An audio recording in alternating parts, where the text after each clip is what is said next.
So today's lesson, we're looking at the 5 best tips to hit iron shots. I'm going to talk today a little bit about sort of your iron shots, let's say from a 4-iron to say an 8-iron. I'm going to do a separate video on short irons or approach shots. But we're really looking at the 5 best things to help you be successful with an iron shot. A couple of secret little concepts and a couple of great little things to practice, to think about when you're swinging on the golf course. That's going to make an instant difference to how you perform and how you score with these, what we would maybe class as scoring clubs on the golf course. We certainly want to be getting the ball on and around the green more often than not with these clubs if we can.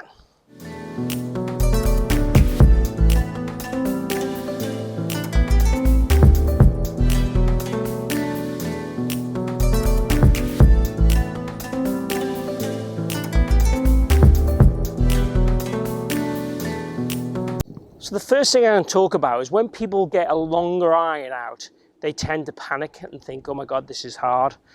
Sometimes it's to do with the equipment, so be sure to make sure you get a club that you like the look of and you feel confident that you can produce good shots with. So if that means going for a slightly more game improving long iron, by all means do that.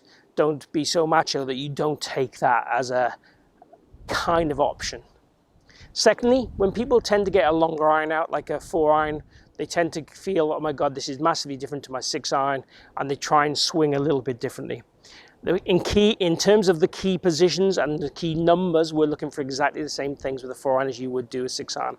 The speed is progressively faster.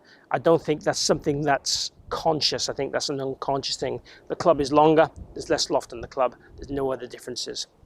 So one of the things I want you to do when you take a long club is make sure that you try and put the same tempo on it as your 6-iron. Even tell yourself it's a 6-iron and don't try and sort of smash it out of the park. Just try and make sure you're still achieving a nice solid swing and you're hitting down on the golf ball as you would do with a 6-iron. But try and think about it as being a 6-iron in your hands rather than the 4-iron. And just try and aim as you would do normally and just go there with a bit of confidence. And also make sure you practice it more on the driving range so you get more comfortable with that particular club. Tip number 2. Most people who struggle with iron shots will tend to not hit down on the golf ball. And when we're off a tight lie, hitting down on the golf ball is vital. So the best way to ensure we hit down on the golf ball is to make sure that we stay centered in the backswing. So when we take our address to the golf ball, the feeling of almost letting our hips go towards target and feeling like our head stays on top of the golf ball and we extend our back a little bit just to stay on top of that golf ball. And from a vision point of view, almost looking at the front of the golf ball. Looking at the front of the golf ball will be the key thing to be encouraging you to hit more through the ball and hit more down on the golf ball. So something as simple as that, but staying very centered is what I really want you to try and do when you make good iron shots. Sticking with the body, the through swing. What we see with a lot of golfers is get very sort of collapsed and don't have much extension through the golf ball. We want you to feel when you hit the golf ball, get that heart to the sky, really feel you extend up and through the golf ball. So rotate and extend through the golf ball. I like a simple thought such as sternum or heart or zip. Zip to the sky, pointing left to the target as an overall concept when you're playing. Something like chest up in the backswing and turned, chest up and turned on the through swing. A simple turn kind of look to your golf swing is ideally what I'd want you to feel you're going to have.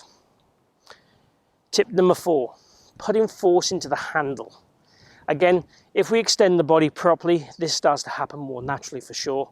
But I definitely would want you to feel you can put force into this handle rather than basically letting the handle decelerate and work backwards through the ball. This handle should be trying to rip its way through and up as much as you can. So lots of drag shots like this, really feeling you're throwing that handle up and back. If you need to, use your golf bag. Place the club against your golf bag and really feel like you're trying to pull the grip off the club.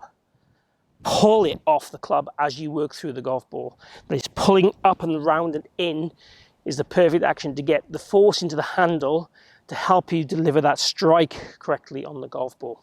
Last tip is a hitting drill. You'll see here I've got a T-peg just after the golf ball. Again, this is just to encourage us to be hitting down on the golf ball, to be crushing our iron shots, and to really try and feel that we put those things we've already talked about in place by extending through the golf ball in terms of our arms, with our body, in a structured fashion. So it's kind of like the Tommy Fleetwood arm swing, body through, as far as we can, try and hit the ball and turf. Let's just try a ball there, and we're going to try and take that ball and turf away if we can.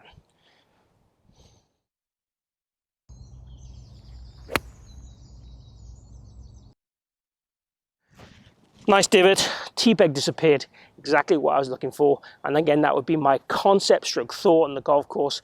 Turn, T-peg, turn, and that will make me very successful with my iron shots, hit very straight, well-struck iron shots to help lower those scores. So I hope you enjoyed those 5 tips. Some of them are pretty simple. I'm going to do the same thing throughout the whole bag. Let me know if there's something that you want to see, and I'll carry on with the filming of that. But I'm going to try and get it all done so they follow each other, as in 5 best tips, or 5 tips through the bag, basically. If you've enjoyed it, please click like and share the video. It really helps me. I really need your help and your support to get my channel out there to more people and hopefully improve their golf as well as yours. Also, please post any comments or questions or feedback or requests for videos. That really helps also.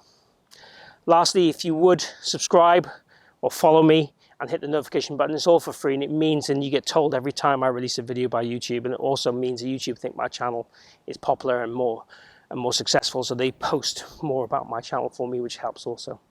So thank you for your support, thank you for watching my videos. Hope it's helping your golf. Hope to see you back here at the Forest of Arden real soon.